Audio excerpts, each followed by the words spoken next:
The story of the Mafia cops, Louis Eppolito and Stephen Caracappa, is one of the most notorious tales of corruption and criminality within the New York Police Department.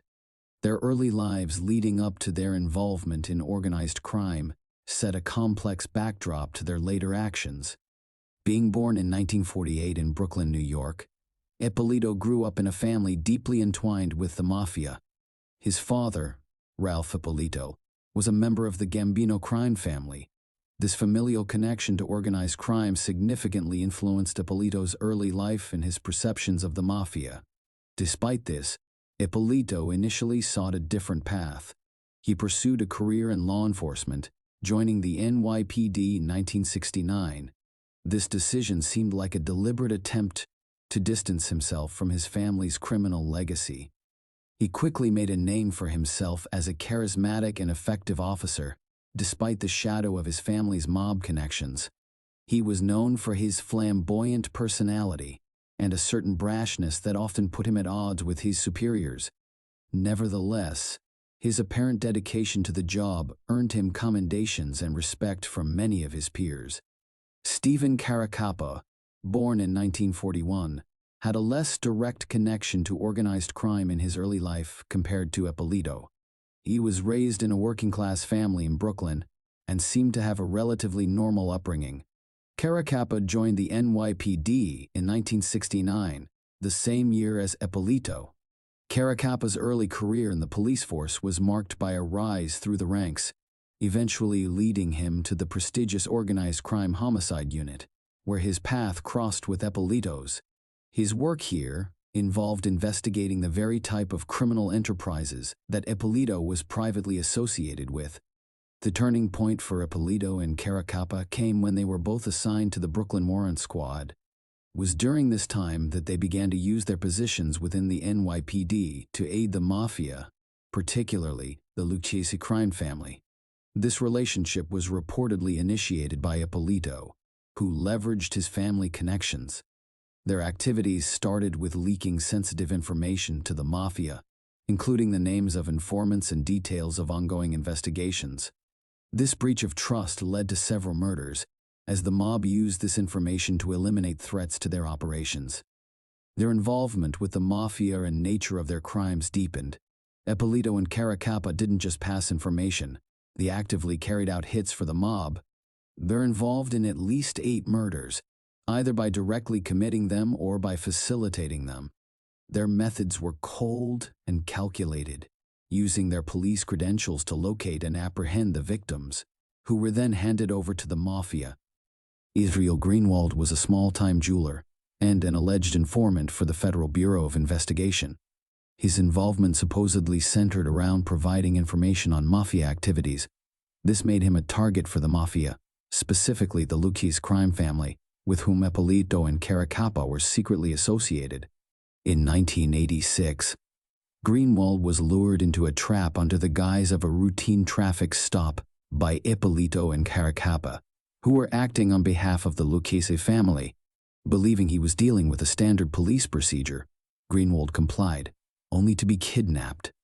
After his abduction, the exact details of what transpired are murky, but it is believed that Eppolito and Caracappa either directly murdered Greenwald or delivered him to Mafia members who then killed him. James Hidell was allegedly involved in criminal activities and had connections to the Mafia. His involvement in a failed attempt to assassinate Anthony Gaspar Casso, a notorious underboss of the Lucchese crime family, marked him for retribution. Casso, seeking vengeance, turned to Eppolito and Caracappa for assistance. In 1986, acting on orders from the Lucchese family, Eppolito and Caracappa located Hidell. They used their police authority to abduct him under the guise of a lawful arrest. Hidell, believing he was being taken into custody by legitimate police officers, was unaware of the impending danger. Once in their control, instead of taking Hidell to a police station, Eppolito and Caracappa delivered him directly to Casso. What followed was a brutal interrogation and subsequent murder. Casso personally tortured Hidell for information before ordering his execution. Eddie Leno was a reputed member of the Gambino crime family. He was suspected of being involved in drug trafficking and other criminal activities typical of organized crime. His status within the Mafia made him a target for internal power struggles and retribution. His murder occurred in 1990. The specifics of the crime highlight the audacity and brutality of Eppolito and Caracappa's actions. According to reports, Lino was pulled over by Eppolito and Caracappa under the pretense of a traffic stop.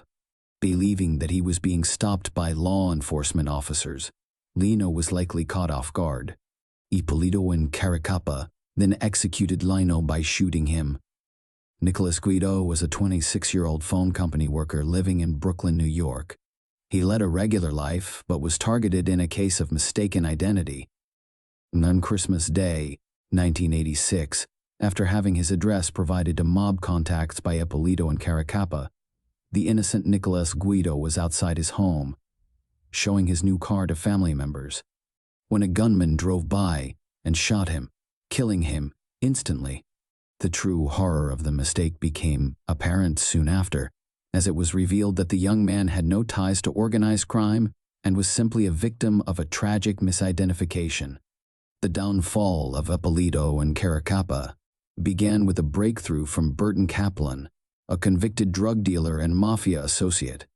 In 2004, during his own legal proceedings, Kaplan provided detailed information about Eppolito and Caracappa's involvement with the Mafia.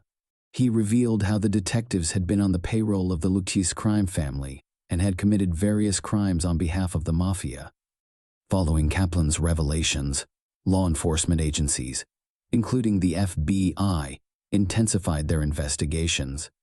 They started unraveling the network of crimes linked to Eppolito and Caracappa, gathering evidence from various sources, including Mafia informants, surveillance records, and a detailed examination of past crimes where their involvement was suspected. Eppolito and Caracappa were arrested in March 2005. Their arrests sent shockwaves through the public and law enforcement communities. The idea that two highly respected NYPD detectives could be deeply involved in such heinous crimes was shocking. Both men were found guilty on multiple charges, including racketeering, conspiracy, and murder. Both were sentenced to life in prison. Stephen Caracappa died of cancer on April 8, 2017. Louis Eppolito also died in federal custody on November 3, 2019. The case remains one of the most egregious examples of police corruption in the history of American law enforcement.